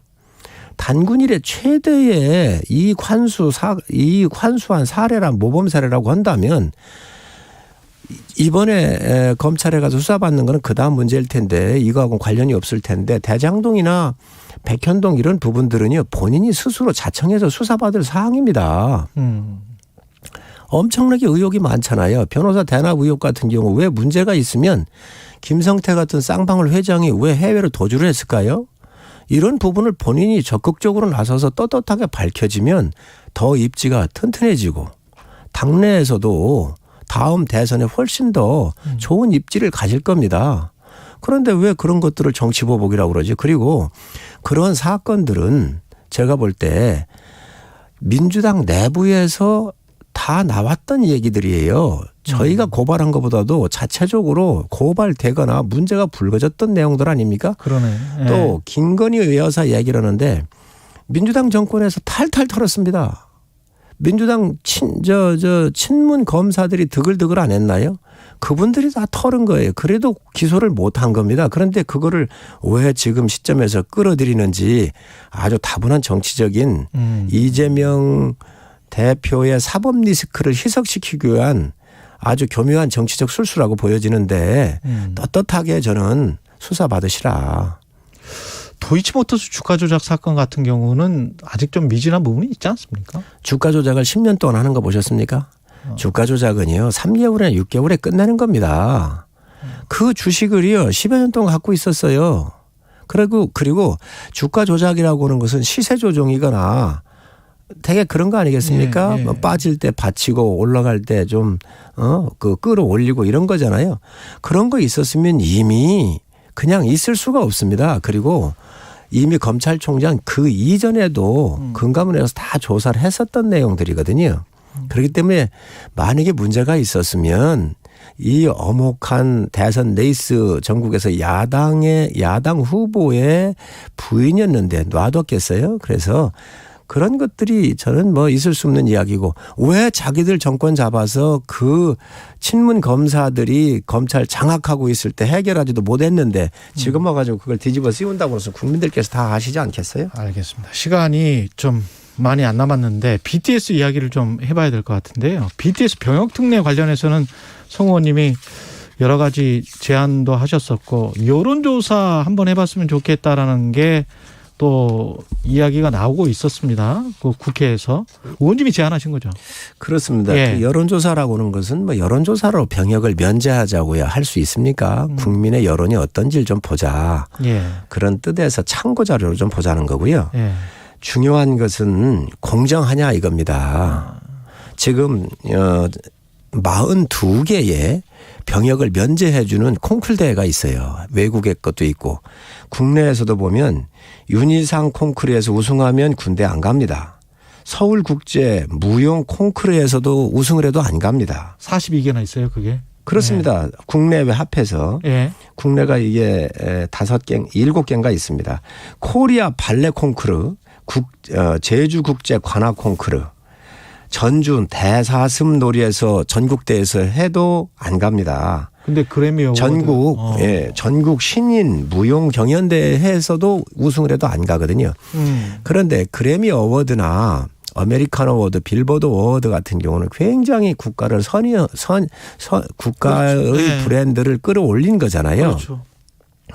그래서 이런 것들하고 균형을 맞춰봤었을 때 너무 지금 현재 불균형으로 되어 있는 거예요. 무슨 얘기냐면 옛날에 이러한 42개의 기준을 잡을 때 우리 젊은 청년들이 아메리칸 어워드나 빌보드 어워드 가서 이런 데 가서 우승하리라는 거 상상을 못 했던 거예요. 그러다가 보니까 지금 우승을 했는데 또 우승도 17주를 했습니다. 경제적 환산 가치로 56조 원이 넘습니다. 올림픽에 가서 금메달 따면 2,690억 원의 경제 유발 효과가 있는데요. 빌보드에서 한 주 우승을 하면 1조 7천억의 효과가 있습니다. 그래서 저희가 바라보는 것은 국익적 측면에서 보자는 것이지 지금 또 BTS를 BTS법이 아니에요. 제2의 제3의 제4의 이러한 BTS가 나온다면 대중음악 그렇습니다. 그래서 국가가 공정하게 운영을 해서 똑같은 기회를 부여하자는 것이지 어느 한 음악인들만 빼자고 하는 거 아닙니다. 한 가지만 더 여쭤볼게요. 그 전세 사기 관련해서 지금 집권여당 정책위 의장이시기 때문에 지금 당장 어떻게 시행할 수 있는 게 있습니까? 방지 대책을 내놨기는 했더라고요. 국토부가. 2003년 1월부터 시작을 하게 될 텐데요. 전세를 다닐 때 사기를 당하거나 여러 가지 이 젊은 신혼부부들 또 서민들의 이게 아주 그 사기를 치는 이 악당들이 있잖아요. 이런 사람들을 좀 혼내줘야 되겠다. 국가가 정확하게 이 기능을 좀 해야 되겠다. 그래서 전세 안심 앱을 개발하고 있습니다. 앱을 개발한다. 그렇습니다. 거기에는 그래서 전세를 찾으러 갈 때 앱을 이렇게 다운로드 받아가지고 어느 지역에 가면 그 지역의 부동산 이런 것들이 다 나오게 될 거고요. 시세도 나오게 될 거고 그런 또 건물 같은 경우가 또 그 임대인 같은 경우에 아주 악성이면 그런 것들이 뜨게 되어 있습니다. 악성 임대인의 신원이 그렇습니다. 그런 것도 좀 넣으려고 그러고요. 그래서 이러한 모든 정보를 좀 제공을 해야 되겠다. 그리고 그 들어가는 그 주택이 세금이 체납이 되어 있는지 이런 모든 정보들을 다 넣어가지고 우리 그 국민들이 이런 전세 살 때에 또 찾을 때에 편리함을 좀 드리려고 하는 것이고요. 또 이런 것들에 의해서 불법이 나오면 단호하게 좀 조치할 수 있도록 하고요. 그리고 또 이런 피해자가 나왔었을 때 구제 방법 예를 들면 한 1억 7천인가 이 정도가 최대치로 해놨는데 돈이 없으시잖아요. 그렇죠. 그러니까 그런 것들을 위해서 긴급 이렇게 쓰실 수 있도록 한다든지 한도를 좀 그렇습니다. 또 대체에 대한 어떤 임대주택에 대한 이러한 방안을 좀 더 본다든지 해서 큰 틀에서 그 임대에 고생하시는 국민들한테 이러한 혜택을 좀 드릴 수 있도록 정책을 지금 발표한 겁니다. 국민의힘 송일종 정책위 의장이었습니다. 고맙습니다. 네, 감사합니다. 오늘 하루 이슈의 중심. 당신의 아침을 책임지는 직격 인터뷰. 여러분은 지금 KBS 1라디오 최경영의 최강 시사와 함께하고 계십니다.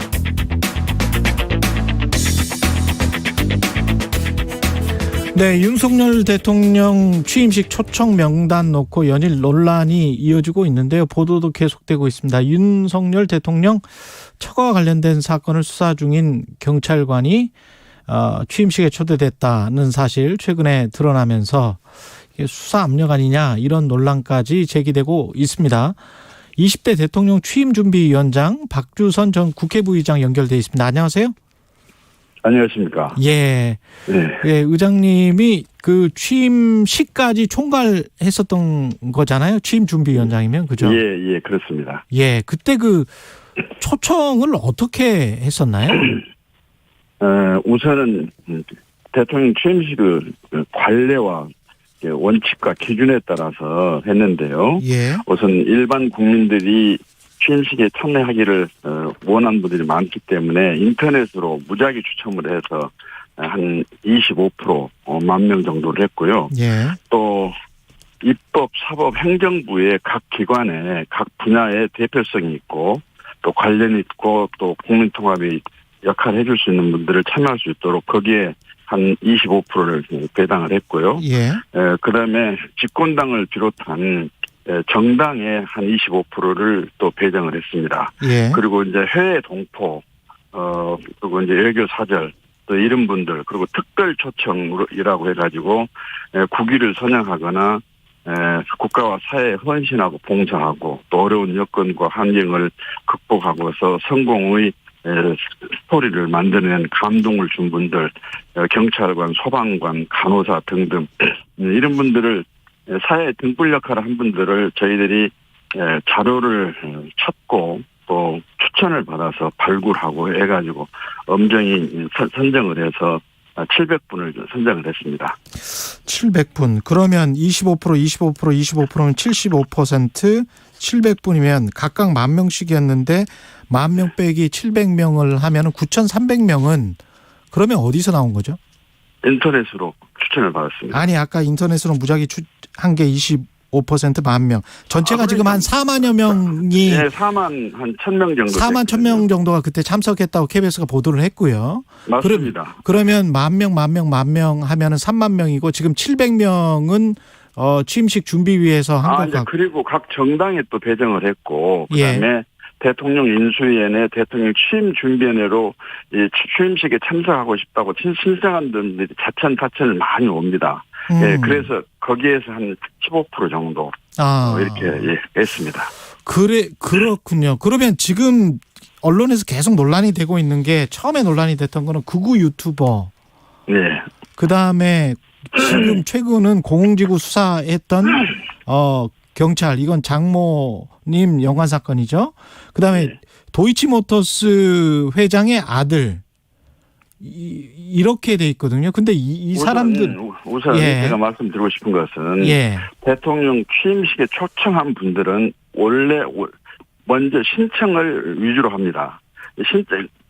자천으로 참여하고 싶다고 의사를 밝혀온 분들을 상대로 해가지고 이제 아까 배당된 비율에 따라서 그 인원수 범위 내에서 저희들이 선정을 하는데요.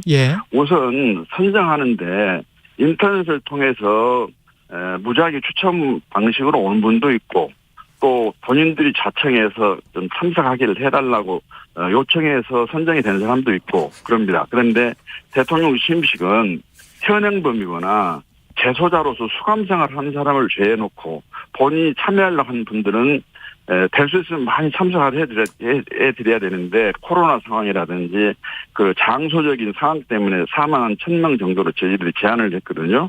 이제 그런 경우에 대표성이 있고 국민 통합의 역할을 하고 그 대통령 취임식 국격을 좀 높이고 하는 분들이 참석했으면 더 좋지 않겠냐 해가지고 일반인 25%를 제외하고 나머지 각 입법 사업 행정기관에 또 정당에 저희들이 추천을 의뢰를 했습니다. 그래가지고 선정을 했습니다.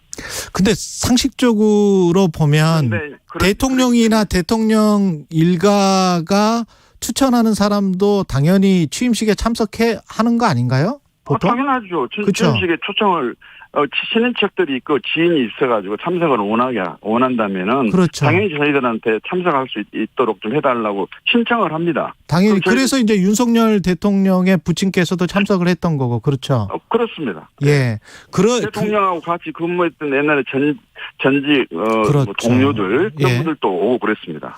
그래서 이제 언론에서 보도하는 게 이게 인터넷으로 신청해서 참석한 게 아니고 초청을 극우 유튜버 같은 경우는 이제 초청을 받았다라고 스스로 자랑을 했거든요, 유튜브에. 본인들이 신청을 하더라도 초청장을 보내면 초청을 받은 것이 되는 거죠.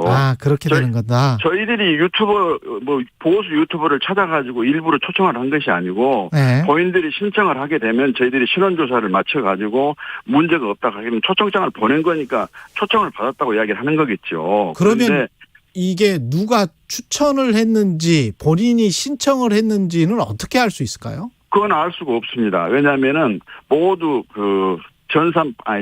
컴퓨터 파일로 형태로 해가지고 이메일로 받아가지고 저희들이 처리를 했고 이건 개인 정보이기 때문에 저희들은 행안부에다가 자료를 전부 넘겨주고 저희들이 가지고 있던 자료는 전부 폐기를 해버렸기 때문에 지금 현재로서는 행안부에 그런 자료가 보존이 되는지는 모르겠습니다만 초청자 명단에 그때 저희들이 초청 조건으로 제시했던 것은 성명, 주소, 주민등록번호, 연락처만 했지 직업이고 이런 것도 전혀 저희들은 고려를 하지 않았습니다. 근데 아까 말씀하신 그 배정 방법에 의하면 인터넷 무작위 추첨 25%, 각 분야 25%, 집권당 25%, 해외 동포 700명, 그러면 9,300명이 남는데, 그러면 대통령 2,000명 정도, 해외 동포는 2,000명이죠. 2,000명, 그러면 한 8,000명 정도가 남는데, 예. 그러면 대통령 선거인단, 선대위, 그다음에 취임준비위원회, 대통령직 인수위원회, 또 여기서 근무하는 사람들 많이 있거든요. 예. 그쪽을 통해 가지고 차천타천이 많이 옵니다. 그러니까 그 분야도 따로 나눠서 대통령 추천, 인수위 추천, 뭐 이렇게 분야가 나뉘어져 있을 거 아니에요. 그 명단은 없습니까? 없습니다. 그건 전부 다 개인정보에 해당된 얘기이기 때문에 신청을 받아가지고 이런 신청이 됐고 신원조사를 해라 하고 행안부에서 넘겨줬고, 그것은 이제 정식으로 초청 대상자로 확정된 사람한테 초청을 했던 명단은 아마 국가 기록이기 때문에 남아있을지 모르겠는데 신청자 어떤 형태로 신청을 했는지는 기록이 남아있지 않을 겁니다. 그러면 그런 대통령 추천이랄지 이런 거는 어떤 루트로 추천이 됐는지, 김건희 여사가 추천을 한 건지 이거는 알 수가 없다는 겁니까? 알 수가 없죠. 그러면 그 공지구 수사했던 경찰 같은 경우는 어떤 루트로 초청을 했는지는 알 수가 없다. 아닙니다. 그것은 특별 초청으로 해가지고 아까 말씀드린 대로 국가에 헌신 봉사하고 사회에 기여를 하고 또 어려운 환경에서 국민께 봉사하는 간호사, 경찰관, 소방관, 또 성공한 스토리를 가지고 있는 분들, 국위를 수행하는 체육인들, 또 뭐 탤런트 이런 분들 전부 우리 국민통합초청위원회라는 소위원회를 만들어가지고 자료를 전부 확보하고 지방자치단체로부터 추천을 받아가지고 저희들이 700명을 그분들은 신청하지 않았는데 저희들이 700명을 발굴을 해가지고 초청장을 보냈죠. 그 사람들은. 근데 그 중에 한 분이 어제 국회에서 문제가 됐던 대통령 장모님 수사를 하고 있는 경찰관이 저는 처음 알았습니다만은 청년 봉사상을 받았다고 그래가지고 저희 취임식 준비위에서 취임식 준비위원회에서 그러면 왜 다른 청년 봉사상 받은 다른 경찰들이 있거든요. 4명이 받았는데 제가 말씀드릴게요. 그런데 어떤 경위로 선정이 됐는지는 제가 모르겠습니다만은 국민 초청 심의위원회가 10명으로 구성이 돼 있어요. 그런데 청년 봉사상을 받은 사람을 전부 초청할 수는 없는 거 아닙니까? 그 중에서도 특별한 스토리가 있다고 보여진 분들 추천한 것으로 저는 알고 있습니다. 국가에 헌신하고 사회 봉사한 사람들이 한두 사람이 아니거든요.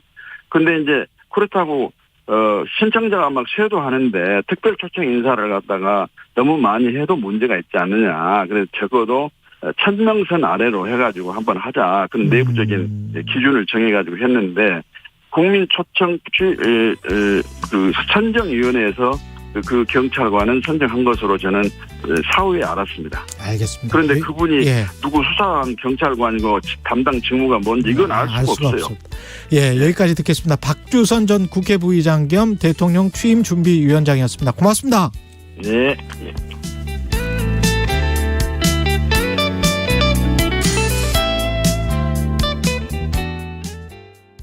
잠시 후 8시 반부터 일부 지역국에서는 해당 지역 방송을 보내드립니다.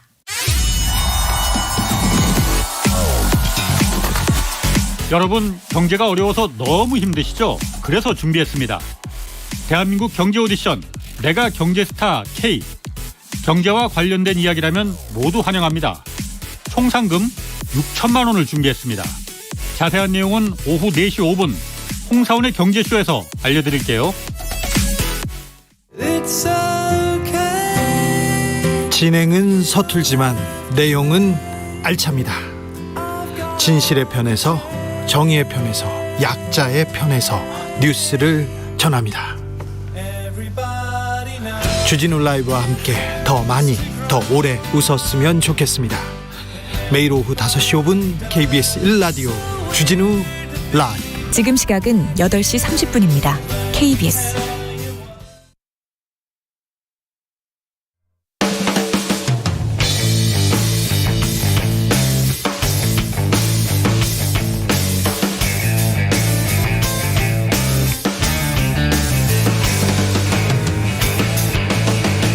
최경영의 최강 시사.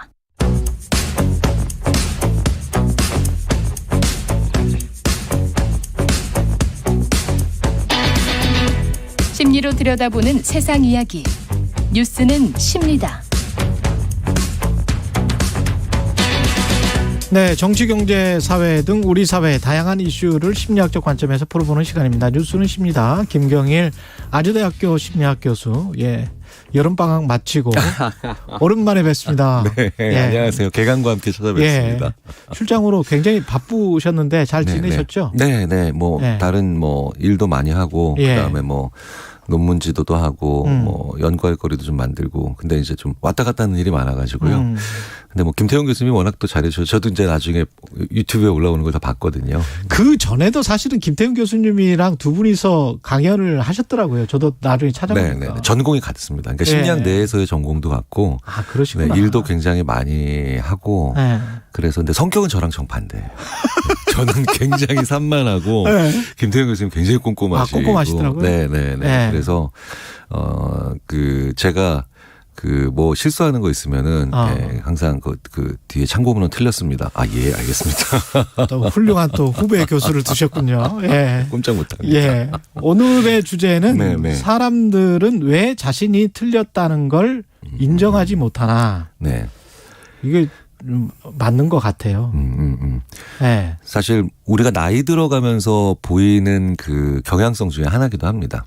그 완고함. 네, 아주 어렸을 때부터도 그런 경향을 보이는 사람들도 있긴 하지만 근데 일반적으로는 나이 들어가면서도 좀 더 내가 더 지혜로워야 되고 더 많이 있어야 되고 알아야 되고 경험을 더 많이 해야 된다는 걸 아니까 내가 틀렸다라는 걸 인정하기가 대단히 어려워지는 거는 사실은 어느 정도까지는 사실인데요. 자존심의 상처를 크게 받는군요. 그렇죠. 나이 든 사람일수록. 네. 그런데 재밌는 건 예를 들어서 이제 15살, 20살 이렇게 상대적으로 더 젊은 시기에 만약에 10명의 동년배가 있었는데 자기가 틀렸다라는 걸 인정을 잘 안 하는 그 순위가 있어요. 1등부터 10등까지 있겠죠.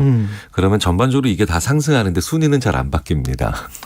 그러니까 어느 정도 기질적인 것이거나 아니면은 청년이 되기 전까지의 성장 과정에서 일어나는 특징은 있죠. 가장 중요한 특징은 뭐냐면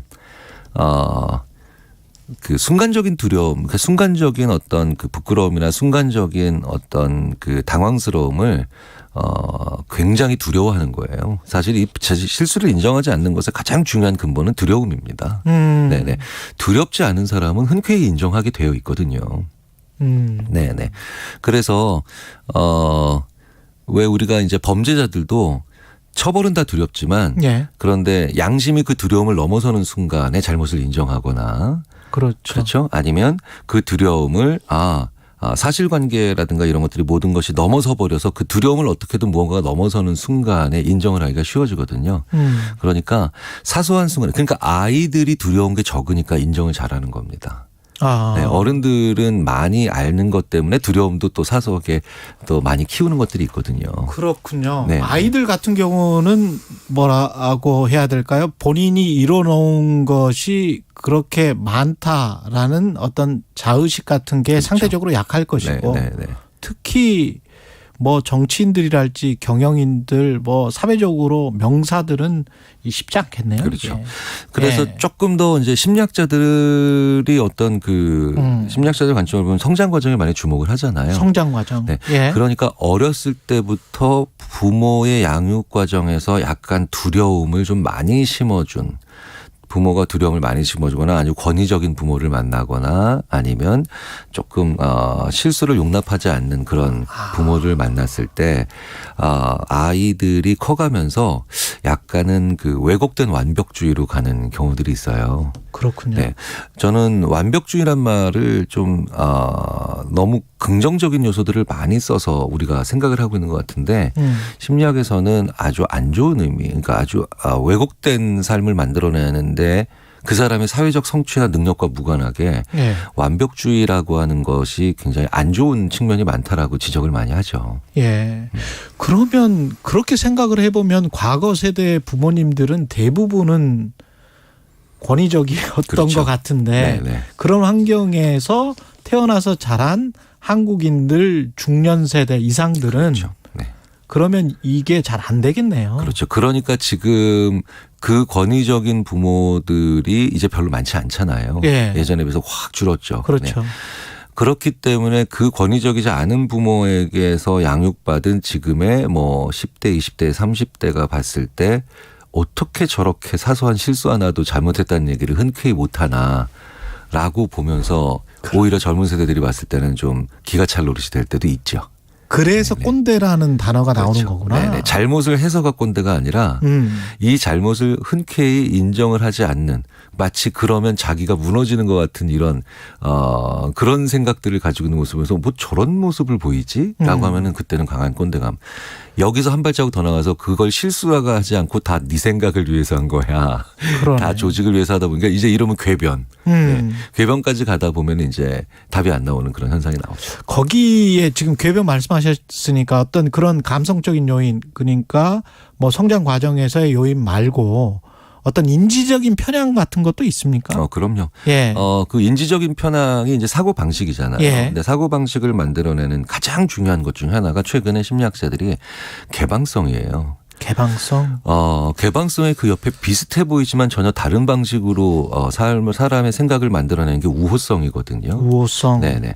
이 내향적이다, 외향적이다, 개방적이다, 보수적, 그러니까 예민하다, 예민하지 않다, 내외향, 그 다음에 예민함과 예민하지 않다. 둔감함. 네, 이런 거는 거의 타고납니다. 진짜 거의 타고나는데. 아, 그렇군요. 네, 우리의 가진 성향 중에 성격이라고 부르는데 그 중에서도 변화가 좀 있고 후천적인 측면이 있는 게 바로 개방성과 우호성인데요.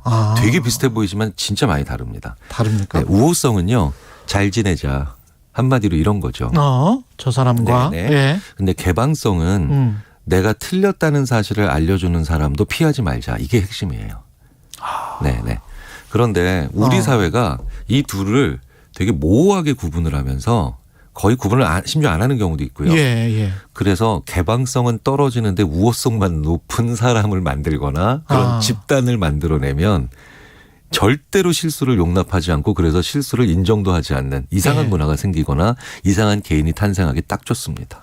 그러면 개방성은 굉장히 떨어지고 우호성은 높은 사람이면 그냥 술 먹고 그렇지 뭐 그렇게 이야기를 그렇죠. 해버리지만 네네. 그러면서 푼 것처럼 되지만 절대 자기가 틀렸다는 거는 속으로는 그렇죠. 그리고 겉으로는 네네. 절대 이야기를 안 하는 거군요. 그렇죠. 인정도 안 하는 거고. 그렇죠. 우리나라의 전통적인 기득권 조직이 내부적인 우호성은 높이면서 외부를 향한 개방성은 떨어뜨리는 그런 경우들이 꽤 있었거든요. 딱 정치인들이네. 네. 그러면 실수를 실수를 인정하지 않는 분위기가 딱 만들어지죠. 그리고 그걸 굳이 끝까지 진위 여부를 따지지도 않는 그런 물에 물 탄 듯 뭐 술에 술 탄 듯이라고 하는 전대미문의 표현이 나오면서 넘어가기 시작하는 게 되는데 그렇죠. 이게 후속 세대가 봤을 때는 이게 굉장히 용납이 안 되는 그런 일들이 되기도 하고요. 그렇죠. 더 중요한 거는 그 조직이나 그 사회가 발전하는데 예전의 산업 사회에서는 뭐 서로 입 닫고 자기 할 일 하고 그 다음에 부품처럼 일하던 사회에서는 이게 어느 정도 성장의 동력이 될 수는 있지만 요즘 같은 연결 시대에 그 다음에 굉장히 적응력이 중요한 시대에서는 변화에 매번 대처를 해야 되는 시대에서는 이게 굉장히 성장의 걸림돌이 되죠. 그러네요. 사실은 정치만 제가 이야기했지만 속으로 언론도 좀 생각을 해봤는데 언론도 우리가 정정보도에 굉장히 인색하거든요. 네네. 예. 그리고 인용보도에도 굉장히 인색해요. 네네. 예. 남이 잘해준 거를 바로 인용을 했으면 땡땡 TV가 말했습니다. 이렇게 이야기를 해야 되는데 또는 땡땡 TV의 인터뷰에 따르면 이렇게 이렇게 안 해야 되는데 유튜브도 뭐 너튜브라고 하니까 그런 것들이 조금 생각해보면 개방성이 확 떨어지네. 그렇죠. 그러니까 확장적으로 말씀을 드리자면 30년 전, 40년 전, 심지어 50년 전부터 그쵸. 공부 잘하는 학생들이 가는 선호하는 직업에 속해 있는 그룹은 다 이 문제점들을 가지고 있겠죠. 그러니까 제가 있는 대학도 마찬가지고. 대학도. 네, 결국은 다른 모든 그러니까 뭐 의료, 법률, 정치, 그 다음에 언론, 대학 모두 공부를 열심히 해서 그래 좋은 직장 같구나라고 했던 곳들의 대부분은 지금 현재 이 문제를 굉장히 심각하게 앓고 있다고 봐야 되겠어요. 그렇겠습니다. 네. 갑자기 생각나는 사건들이 막 있는데요. 네. 그러니까 모든 대학이나 모든 언론이 다 믿고 있었던 그런 교수님이 가짜였어. 뭐 이런 사건들도 있었잖아요. 그렇죠. 네. 생각을 해보니까 그러네. 이거 뭐 이렇게 안 되려면 어떻게 해야 되나요? 그러면 개방성을 높인다라는 게 그러니까 틀렸을 때 실수했을 때 흔쾌히 인정한 사람에 대해서 조롱하는 분위기를 어렸을 때부터 사실 부모님의 양육 과정에서는 많이 없애주셔야 돼요. 근데 되게 재밌는 게 실수를 조롱하는 문화. 그쵸. 실수를 조롱하는 문화 그리고 심지어는 이런 게 있어요. 이거는 마사 스타우트 교수라고 남의 타고난 핸디캡이나 아니면 그 사람이 어쩔 수 없이 처할 수밖에 없는 남의 단점을 가지고 비꼬아서 심지어는 막 놀리고 거기서 웃고 즐기는 문화들. 네. 이런 문화가 사실은 가장 기저에서 조금의 실수도 내가 인정하지 않아야 되겠다라고는 사회적 강박을 만들어낸다라고 얘기를 합니다. 그런데 실제로는 누구도 실수를 하는데. 네. 네. 그런데 그 실수가 심지어는 그 사람이 타고난 어떤 측면 때문에 어쩔 수 없이 저지를 수밖에 없는 실수. 그러니까 예를 들어서 예전에 제가 심리학자라서 그런지 예전에 왜 롱다리 숏다리 막 이런 거 그런 거 있었죠. 네. 사실 이건 저도 숏다리이긴 하지만 저도 숏다리입니다. 예. 그런데 사회적으로 매력이 있는 사람을 멋있다라고 하는 것과 롱다리와 숏다리를 구분해서 롱다리는 좋은데 숏다리는 놀림받는다. 그렇죠, 그렇죠. 사실 이거는 좀 차원이 다르거든요. 다리가 짧은 친구가 그러니까 뭔가 그 간격을 넘어가지 못해서 넘어지거나 높은 거를 이렇게 딱 바로 올라가지 못해서 넘어질 때 깔깔대고 웃는 거. 그러네. 사실은 대단히 문제가 있는 문화가 된 거였던 거죠. 네. 그게 근데 계속 쌓였단 말이죠. 그렇죠. 그래서 이게 그런 것들에 대해서 놀리거나 조롱을 하거나 심지어 그런 걸 소비하는 문화가 이제 그래서 지금 그게 빠르게 없어지고 있어서 이런 얘기들을 하시는 거예요. 할 수 있는 말이 없어. 이른바 이제 중장년 세대들이. 네, 할 수 있는 말이 없어. 이렇게 표현을 하시는 거죠. 리더급들은 그런 불만이 있는 거네. 네네. 네. 자, 그런데 가장 기본에 그게 이제 있을 때 그러니까 약점을 보이면 안 되는구나. 근데 실수는 나의 약점이 되겠구나. 이게 쌓이면 그러니까 나는 결국은 배제되거나 저평가되겠구나라고 하는 불안이 계속 쌓이게 되는데 이것의 끝이 있어요. 심리학자 미시건 대학의 주디 볼랜드 교수가 실수를 용납하지 않거나 실수를 인정하지 않는 용납하지 않는 문화, 개인적으로 실수를 인정하지 않는 개인의 또 자세가 만들어내는 궁극적인 자세가 바로 뭐냐. 이것도 미국이나 다른 유럽들도 꽤 오래전에 겪었던 그런 문제죠. 필연적으로 실수가 모여서 만드는 실패를 은폐하는 문화를 만들어 버리는 거죠. 와. 네. 갑자기 또 론스타가 생각이 나네. 저도. 최근의 사건이어서. 그러니까 우리나라가 실패를 은폐하는 중요한 실패도 자꾸 은폐하는 문화를 만들고 있다라는 건 바로 지금까지 말씀드린 일련의 과정을 거치면서 일어났을 가능성이 커요. 네.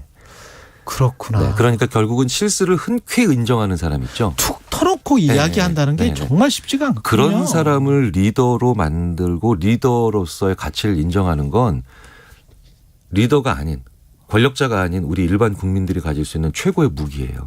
그래서 일반 국민들도 실수 몇 번 했더라도 저 사람이 정직하게 인정을 하고 그다음에 그 개방성을 확 보이면 그러면 그 사람을 리더로서 또 인정을 해줘야 되겠습니다. 놀리거나 조롱만 하지 말고. 네네. 그리고 언론도 그런 기능을 하시는 게 너무나도 앞으로 중요해지지 않을까 생각됩니다.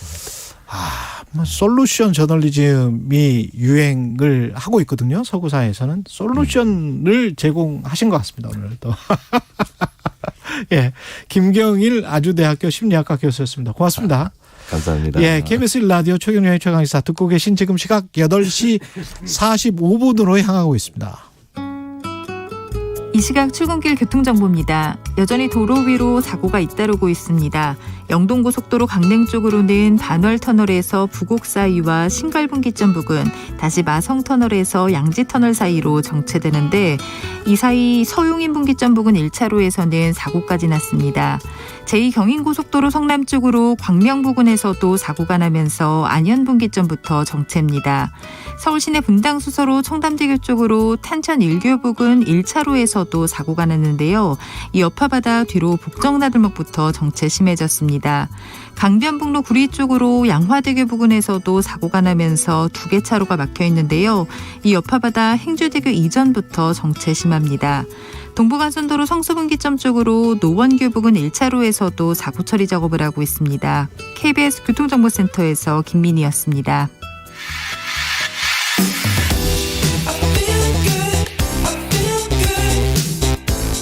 세상에 이익이 되는 방송 최경영의 최강시사. 네, 소설집 저주 토끼로 영국 부커상 인터내셔널 부문 최종 후보에 올랐던 정보라 작가 기억하시죠? 지난 11년간 시간 강사로 일했던 대학을 상대로 퇴직금과 주휴 연차 수당을 청구하는 소송을 제기했습니다. 어떻게 된 일인지 정보라 작가 직접 나와 있습니다. 안녕하세요. 안녕하세요. 예. 연세대학교를 상대로 연세대학교에서 11년간 시간 강사로 일하셨고 네.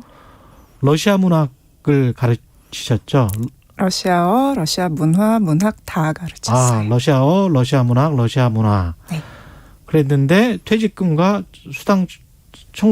수당이 안 나왔다. 네. 퇴직을 했는데 이게 지난 수요일에 또 공판이 열렸습니까? 네. 이게 어떤 일이 있었던 겁니까? 2021년 12월 31일자로 연세대학교에서 사직을 했고요. 예. 그 이후에 1월이 지나고 2월이 지나도 퇴직금이나 뭐 수당에 대한 안내는 전혀 없었고, 예. 그리고 이제 그래서 주변 선생님들한테도 여쭤보고요. 예. 뭐 여러 가지 자료들을 찾아봤는데요. 대학 강사는 대부분의 경우에 소송하지 않으면, 대부분이 아니고 거의 뭐 소송하지 않으면 방법이 없더라고요. 그래서 이 길밖에 없다고 생각해서 여기까지 오게 되었습니다. 그러니까 원래 11년 동안 시간 강사로 일해도 퇴직금이 없는 구조였던 거예요, 지금이? 예, 뭐 20년이든 30년이든 시간 강사는 그냥 그만두면 끝인 구조인 거죠. 퇴직금이 없어요, 원래? 정규직 교수가 아니면? 그러니까 주지 않는 거죠. 퇴직금 자체가 없는 건 아닌데요. 네. 소송을 해서 싸워서 받아내지 않으면 그냥 그 절차대로 처리되지는 않는 구조인 거죠. 아, 제도는 있는데 네. 대학들이 관례적으로 그냥 안 주고 있다. 지금 제도가 생긴 것은 이제 이것도 그 법정에서의 쟁점인데요. 예. 제도가 명시적으로 생긴 게 2019년 그 소위 말하는 강사법 고등교육법 개정 이후의 일인데요. 그 이전부터 2003년부터 그러니까 거의 20년 전부터 강사도 퇴직하면 당연히 퇴직금을 줘야 된다. 왜냐하면 대학에 소속된 근로자였으니까 그렇죠. 퇴직금을 줘야 된다. 이런 판례들은 계속 있었어요. 그러니까 예. 사법부의 결정은 20년 전부터 계속 이렇게 쌓이고 쌓여왔고. 있고요. 그게 명시적으로 이제 제도화가 된 것이고 결과적으로 그렇지만 대학에서는 관행적으로 이제 그냥 안 주시고 있는 거죠. 2019년 이후에 입법화가 됐는데도 안 줬다. 네. 그래서 지금 현재도 연세대학교는 2019년 입법화된 이후에 법이 만들어진 이후에 퇴직금과 수당만 지급하겠다 이렇게 지금 나오는 겁니까? 지금은 수당에 대해서는 연세대학교 측에서 별로 안 좋아하시는 것 같고요. 아, 수당은 전혀. 예, 퇴직금에 대해서는 8월 초에 안내가 왔어요. 근데 제가 고등교육법 개정 이후에, 그러니까 강사법 시행 이후에도 5학기 동안 재직했거든요. 19년 2학기, 20년 1, 2학기, 21년 1, 2학기 이렇게 재직하고 있었는데 재직하는 동안에 전혀 안내가 없었어요. 그랬다가 저의 월급 계좌가 아니고 그러니까 일반적인 임금을 지급하는 계좌가 아니고 퇴직금 적립 계좌를 알려달라, IRP 계좌를 알려달라 이렇게 공문이 왔는데요. 그 전에 원래 이거는 알려줘야 되는 거 아니에요?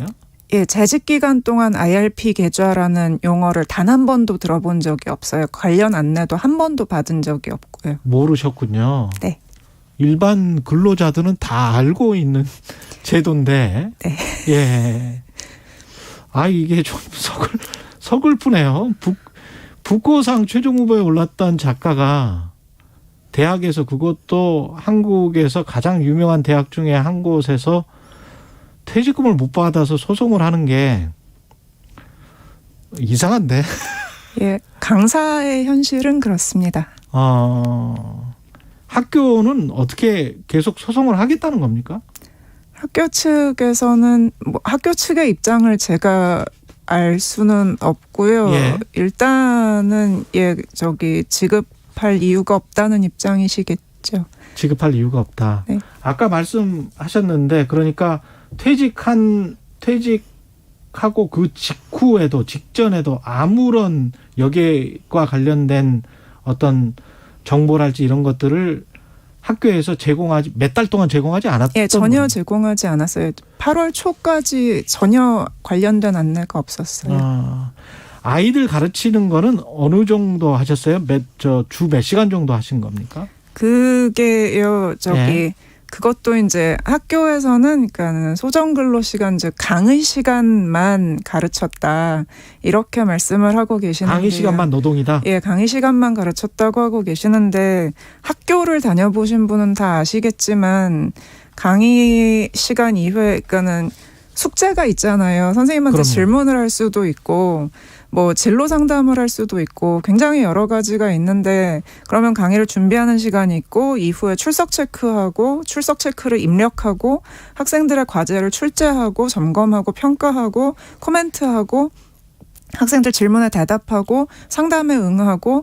훨씬 길어요. 예, 그리고 성적을 관리하고 전반적으로 과제를 몇 번을 냈는지 안 냈는지, 중간고사 출제하고 평가하고 기말고사 출제하고 평가하고 다 관리하고 계산하고 성적을 입력하고 이런 모든 시간들이 있는데, 그리고 이제 강의를 준비한다는 게 연구를 하는 거거든요. 그럼요. 그럼 연구하고 강의하고 또 유기적으로 통합되는 과정이고, 그러니까 연구, 강의, 지도, 교육 모두 다 하나의 과정인데 그거를 일주일에 몇 시간 이렇게 자르기는 좀 불가능하다고 생각해요. 저도 사실은 한 대학에서, 서울에 있는 그 대학에서 한 학기 강의를 해봤는데 그 이후에는 네. 절대 안 합니다. 네. 예. 3.5개월 정도 한 학기가 그렇잖아요. 네. 예. 100만 원 정도 주더라고요. 네. 근데 제가 투입했던 시간을 생각을 해보니까 왔다 갔다 하는 택시비나 이런 거는 제외하고 그 시간만 생각을 해보니까 이거는 엄청난 노동 착취예요. 예. 말도 안 되더라고. 그 정도 시간을 투입해서 저는 성심성의껏 가르쳤는데, 그 100만 원이 딱 나오니까, 이거는 3개월에, 그 전부터 사실은 3개월 전부터 또 강의 준비를 할 거 아니에요. 네.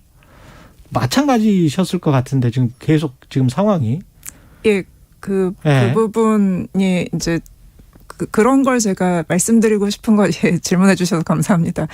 방학 중에 강의 계획서 입력해라 이렇게 공문이 오고요. 예. 강의 계획서를 입력하려면 몇 개월 전서부터 강의를 다 계획을 해서 그 학기 전체의 계획을 짜놔야 되고요. 예. 강의 계획서에 강의 계획만 들어가는 게 아니고 읽어야 되는 그 책의 목록이라든가 아니면 제출해야 되는 과제라든가 이런 것도 다 입력을 하게 돼 있거든요. 예. 그러면 강의 전체를 몇 달 전서부터 계획하고, 그리고 그 강의가 끝난 이후에는 강의 후 자체 평가라는 걸 연세대는 제출하게 돼 있어요. 다른 학교도 비슷한 게 있고요.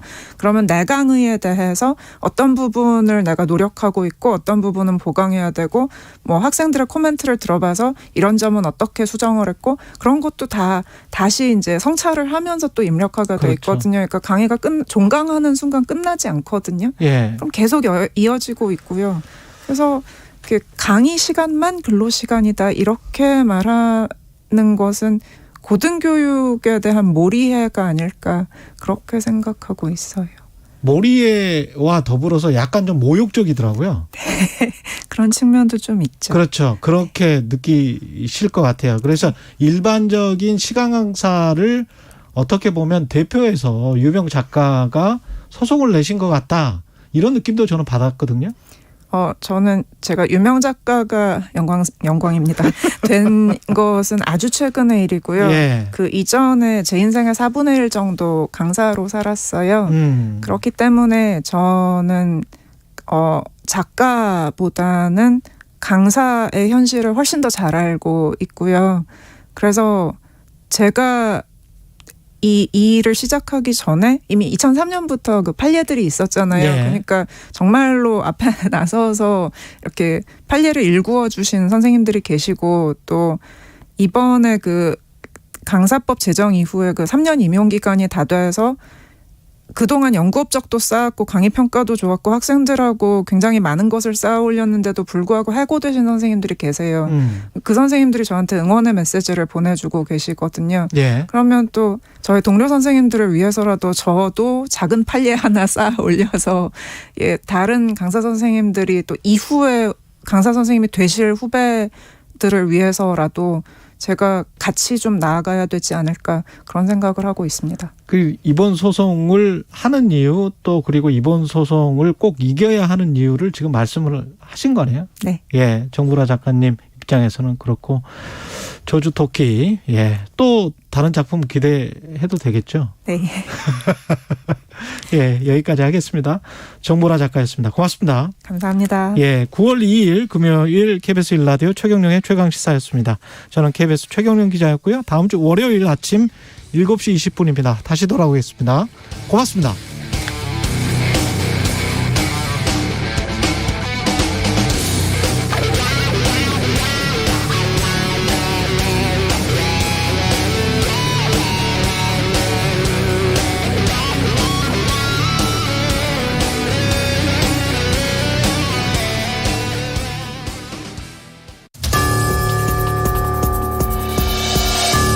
기후변화로 태풍의 위력이 점차 강해지고 있습니다. 태풍의 위력이 커지면 인명과 재산 피해도 커지는데요. 태풍 소식이 전해지면 여객선 운항, 어로 작업을 즉시 중단하고